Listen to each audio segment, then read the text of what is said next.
Hello dear students, Kashi Hindi Sansthan में आप लोगों का बहुत बहुत स्वागत है। और आज की विशेष क्लास में मैं आईएससी हिंदी ग्रामर पर विशेष रूप से अपना विचार उल्लेखित करूंगा। ध्यान देने की बात है, 2022-23 में जो बच्चे बैठने जा रहे हैं उनके लिए क्या इम्पोर्टेंट है, क्या चीज़ें महत्वपूर्ण हैं, यह आधार बैच के स्वरूप में सब कुछ मिल जाएगा। आधार बैच आप लोगों के लिए आईएससी के लिए का आधार है, वह आधार है जहां पर आपकी नैया पार होने वाली है और बड़े पैमाने पर आप लोग बाकी और बच्चों को, आईएससी के जो बच्चे 2022-23 के हैं उनको जोड़ने का प्रयास करें। वैसे यह वीडियो मैं कई दिनों के बाद इसको लॉन्च किया हूं। इसका कारण मूल रूप से है कि कुछ टेक्निकल प्रॉब्लम से अभी मैं गुजर रहा था, लेकिन अब उस टेक्निकल प्रॉब्लम से मैं दूर हो चुका हूं। तो जल्दी से जल्दी अब अनवरत आप लोगों को वीडियो काशी हिंदी संस्थान के द्वारा मिलते रहेंगे। और ध्यान बच्चों, आज की विशेष कक्षा में हिंदी लैंग्वेज पर मैं विशेष रूप से आप लोगों को कुछ बताऊंगा। आज पहले क्लास में वाक्य शुद्धिकरण का एक्सप्लेनेशन होगा। ध्यान दें, कंप्लीट वाक्य शुद्धिकरण। वाक्य शुद्धिकरण का क्या स्वरूप है आईएससी में। वैसे जब से यानी पिछले 1-2 सालों से यह मल्टीपल चॉइस का भी रूप ले लिया है और आपको लिखना भी पड़ सकता है, मेक सेंटेंस भी करना पड़ सकता है। तो 10 नंबर में मल्टीपल चॉइस और मेक सेंटेंस ऐसे भी वाक्य हो सकते हैं। तो आप लोग हर प्रकार से अपनी तैयारी ठीक रखेंगे और इसी को ध्यान में रखते हुए मैं नई जो ग्रामर की व्यवस्था है उसको आप लोग समक्ष लेकर के आया हूँ, ताकि हमारे आईएससी बच्चों के लिए कोई दिक्कतें न आवें। ध्यान दें, वाक्य शुद्धिकरण अगर गहराई से विचार किया जाए प्यारे बच्चों, तो इसके कई आधार हैं। और आजकल आईएससी में पूछता है कि कौन सी त्रुटि है, कौन सी कमी है। बच्चे तो वाक्य शुद्धिकरण के प्रारूप को जानते हैं, लेकिन बहुत गहराई से चिंतन नहीं कर पाते हैं, जिसके कारण नंबर नहीं मिल पाते हैं बच्चों को। ध्यान दें, वाक्य शुद्धिकरण कई उसके यानी कई आधार पर कमियां पाई जाती हैं। लिंग संबंधी कमी, वचन संबंधी, संज्ञा संबंधी, सर्वनाम संबंधी, क्रिया संबंधी, कारक संबंधी, पुनरुक्त संबंधी, पदक्रम संबंधी, मुहावरे संबंधी आदि और भी होते हैं। लेकिन जो विशेष इम्पॉर्टेंट है, जो आईएससी में आते हैं, वैसे ही जानकारी मैं आप लोगों को दे रहा हूं। अब लिंग संबंधी अशुद्धियों पर आ जाइए आप लोग। ध्यान दें, तो सबसे बड़ी बात है, लिंग में लिंग संबंधी तमाम बच्चे अशुद्धि करते हैं। आजकल तो जो मैं स्वरूप देख रहा हूँ, अच्छे अच्छे बच्चे लिंग में गलतियाँ कर बैठते हैं। जब मैं कॉपी चेक कर रहा था तो उसमें तमाम बच्चों की लिंग संबंधी कमियाँ आई मेरे सामने। तो ग्रामर बुकों में भी बहुत यानी डाउटफुल कंडीशन बच्चे समझ नहीं पाते हैं। वो वैसे नियम है, कर्ता के अनुसार और कर्म के अनुसार लिंग के स्वरूप को दिखाया जाता है किसी वाक्य में, लेकिन मैं आप लोगों को बहुत शॉर्टकट स्वरूप में दे रहा हूं। विषय के अनुसार क्रिया के लिंग का प्रयोग, यानी जैसा विषय होगा क्रिया के अनुरूप लिंग का प्रयोग वैसा ही होना चाहिए। ध्यान दीजिए, कुछ एग्जाम्पल मैं दे रहा हूं।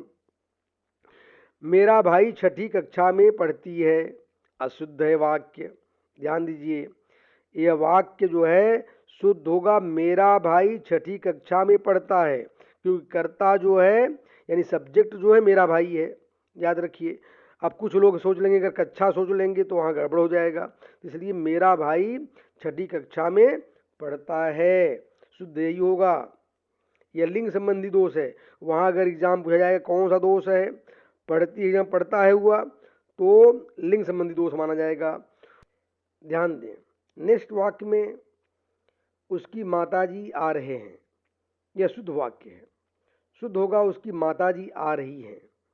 ध्यान दीजिए, आ रही हैं, तो है में बिंदी भी होगा, याद रखिएगा। तो यहाँ किसी कारण से है छूट गया है, उसको भी ध्यान रखिएगा आप लोग। लड़कों ने परीक्षा पास कर लिया। ध्यान दीजिए, तो लड़कों ने परीक्षा पास कर लिया, अशुद्ध है वाक्य। शुद्ध होगा लड़कों ने परीक्षा पास कर ली। ठीक है बच्चों, तो यह सब सारी बातें हैं। तो ये तमाम चीज़ें आप लोग देखेंगे। और अब मैं आगे बढ़ रहा हूँ वचन संबंधी शुद्धि। यह भी याद रखिएगा, विषय के अनुसार वचन का प्रयोग। आप वहाँ पर किसी डाउट में जाने की ज़रूरत नहीं है। ग्रामर बुकों में तमाम प्रकार की चीज़ें मिलती हैं। आप लोग केवल ध्यान रखेंगे, विषय के अनुसार वचन का प्रयोग करेंगे। विषय जैसा होगा उसी के अनुसार प्रयोग करेंगे। प्रत्येक व्यक्ति बुरे नहीं होते, यह शुद्ध है, क्योंकि यहाँ वचन संबंधी प्रत्येक व्यक्ति में एक लिंग है, एक यानी ध्यान दीजिए एक वचन है, तो इसलिए एक वचन होने के नाते वाक्य प्रयोग उसी के अनुरूप होना चाहिए। प्रत्येक व्यक्ति बुरा नहीं होता। मंदिर में ध्यान दें, सबने हाथ जोड़ा, तो सबने बहुवचन है, इसलिए मंदिर में सबने हाथ जोड़े, हाथ जोड़े शुद्ध होगा बच्चों। सभा में अनेकों लोग उपस्थित थे, अशुद्ध वाक्य अपने आप में, लेकिन शुद्ध क्या होगा, सभा में अनेक लोग उपस्थित थे। इस तरह से अगर आप इसको वीडियो को ध्यान से देखेंगे तो आपकी सारी वचन संबंधी अशुद्धियां दूर हो जाएंगी। अब मैं संज्ञा संबंधी अशुद्धि की बात कर रहा हूं प्यारे बच्चों। संज्ञा का अशुद्ध प्रयोग किन किन रूपों में होता है, एग्जाम्पल देख लीजिए उसका आप लोग। आपका गीत सुनकर मुझे आनंद का आभास हुआ, यह वाक्य शुद्ध है। आपका गीत सुनकर मुझे आनंद का अनुभव हुआ, क्योंकि आभास नहीं होता है बच्चों यहाँ पर गीत सुनने में अनुभव का प्रयोग करेंगे आप लोग, इसको शुद्ध माना जाएगा। मैं जानबूझकर गलती कर बैठा, अशुद्ध है बच्चों। यहाँ पर जानबूझकर नहीं होगा, अनजाने में, क्योंकि जानबूझकर प्रयोग करोगे तो गलत माना जाएगा, इसलिए मैं अनजाने में गलती कर बैठा, यह शुद्ध वाक्य है बच्चों। और नेक्स्ट है रोगी और, ध्यान दें, रोगी और सोमी, रोमी और सोमी में घोर संबंध है। तो थोड़ा आधुनिक नाम है, याद रखिएगा रोमी, इसको रोगी मत पढ़िएगा आप लोग, क्योंकि गलतियां हो सकती हैं आप लोगों से भी। तो रोमी और सोमी में घोर संबंध है, अशुद्ध वाक्य है। यहाँ पर घोर नहीं होता है प्यारे बच्चों, घनिष्ठ होता है। रोमी और रोगी में, सोमी में घनिष्ठ संबंध है, ध्यान दीजिए प्यारे बच्चों। ठीक है, रोमी और सोमी में घनिष्ठ संबंध है प्यारे बच्चों, शुद्ध वाक्य। नेक्स्ट में पहुंच रहा हूं सर्वनाम संबंधी अशुद्धि।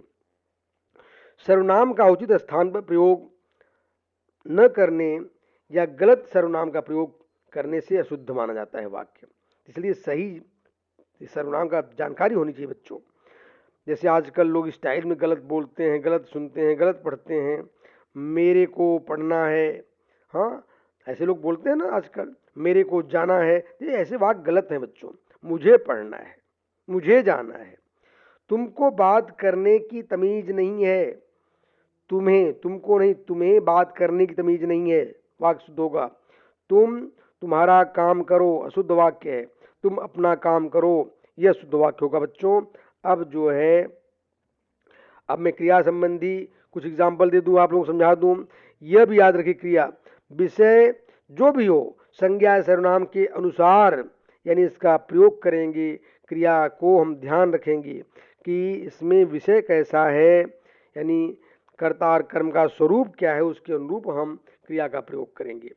तुम जल्दी से कपड़े डाल लो, आजकल लोग ऐसे बोलते हैं, अरे जल्दी से कपड़े डाल लो, अशुद्ध वाक्य है। तुम जल्दी से कपड़े पहन लो, क्या होता है, कपड़े पहन लो, यह वाक्य शुद्ध होगा।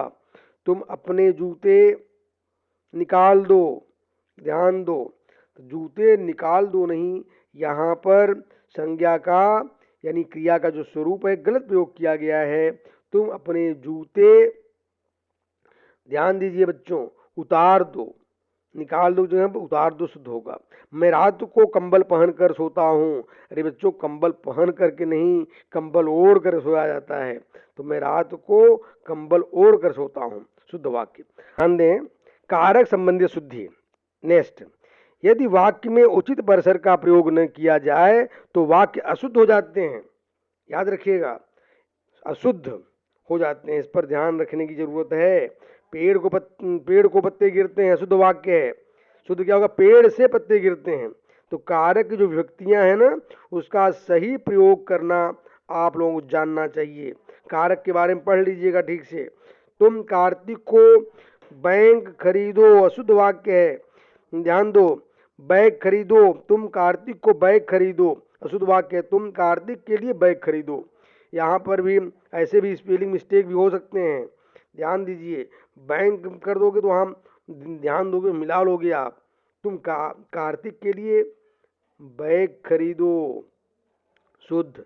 स्टेशन, ध्यान दीजिए, से गाड़ी आ गई, स्टेशन में गाड़ी आ गई, वाक्य गलत है। स्टेशन पर गाड़ी आ गई। तो बहुत से लोग ऐसे वाक्य आजकल बोलते हैं, स्टेशन में गाड़ी आ गई भाई, अरे स्टेशन पर गाड़ी आ गई। ये सब याद रखेंगे। अब वाक्य में पुनरुक्त संबंधी शुद्धियाँ प्राय ऐसी एग्जाम में, आईसी में काफ़ी एग्जाम में आते हैं। जब वाक्य में एक ही शब्द का एक से अधिक बार प्रयोग किया जाता है, इसको पुनरुक्त संबंधी शुद्धि कहते हैं। एग्जाम्पल में मेघ जल बरसाते हैं, ध्यान दीजिए बच्चों, मेघ जल बरसाते हैं तो अशुद्ध वाक्य है, क्योंकि मेघ में तो जल है ही, मेघ बरसते हैं, मेघ जल बरसाते नहीं, मेघ बरसते हैं, शुद्ध होगा। तो वहाँ बहुत अनेक लोग आए थे, अशुद्ध वाक्य है। वहाँ अनेक, ध्यान दीजिए, वहाँ अनेक लोग आए थे, वहाँ बहुत अनेक लोग आए थे नहीं, वहाँ अनेक लोग आए थे, क्योंकि बहुत और अनेक एक ही बात है, इसलिए वहाँ अनेक लोग आए थे या वहाँ पर बहुत लोग आए थे। मैं सोमवार के दिन आपको मिलूंगा, अरे भाई यहाँ होगा वार और दिन एक ही होता है, इसलिए मैं सोमवार को आपसे मिलूंगा, यह वाक्य शुद्ध होगा बच्चों। अब मैं पदक्रम संबंधी शुद्धि की बात कर रहा हूँ। वाक्य में शब्दों का उचित क्रम में न होना, याद रखिए। पदक्रम संबंधी शुद्धि क्या होती है कि जब वाक्य में शब्द अगर उचित जो जहाँ पर होना चाहिए वाक्य में, वहाँ पर अगर नहीं है तो ऐसे शब्दों को हम पदक्रम संबंधी शुद्धि मानते हैं। जैसे एग्जाम में बहुत बार आता है, एक फूलों की माला देना, एक फूलों की माला देना नहीं, अशुद्ध वाक्य है, फूलों की एक माला देना। तो यहाँ पर फूलों को पहले होना चाहिए और एक जो है बाद में होना चाहिए, फूलों की एक माला देना, यह शुद्ध होगा। खरगोश काट कर गाजर खिलाओ, यह वाक्य गलत है, यहाँ होना चाहिए खरगोश, ध्यान दीजिए, खरगोश को गाजर काट कर खिलाओ, तब शुद्ध माना जाएगा।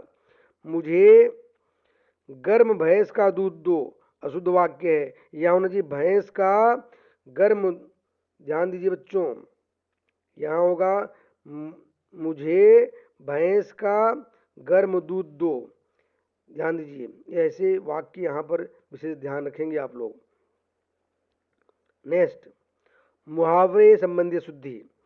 मुहावरों का गलत प्रयोग जब होता है, ऐसे वाक्यों को हम मुहावरे संबंधी शुद्धियां कहते हैं। तुमने शत्रुओं को लोहे के चने चबवाए, अशुद्ध वाक्य। शुद्ध क्या होगा? तुमने शत्रुओं को लोहे के चने चबवाए, यह शुद्ध होगा। बच्चे को किसी की गलत दृष्टि लगी है, अशुद्ध वाक्य है। बच्चे को किसी की बुरी दृष्टि लगी है, यह शुद्ध होगा। अमीर लोग गरीबों का गला घोट रहे हैं, अशुद्ध वाक्य है। अमीर लोग गरीबों का गला काट रहे हैं, प्यारे बच्चों। इस तरह से कुछ जो मैंने विशेष प्रकार के जो महत्वपूर्ण रूप से एग्जाम में आते हैं, ऐसी गलतियां बच्चे करते हैं, इनको बार बार अगर देख लेंगे तो आपको प्रैक्टिस लगभग हो जाएगा। और फिर प्रैक्टिस के लिए एक्स्ट्रा कुछ मैं इस वीडियो में देता रहूँगा। आप लोगों को बड़े पैमाने पर अपने इष्ट मित्रों को यह वीडियो जरूर भेजें, शेयर करें, लाइक करें और सब्सक्राइब अवश्य करें। धन्यवाद प्यारे।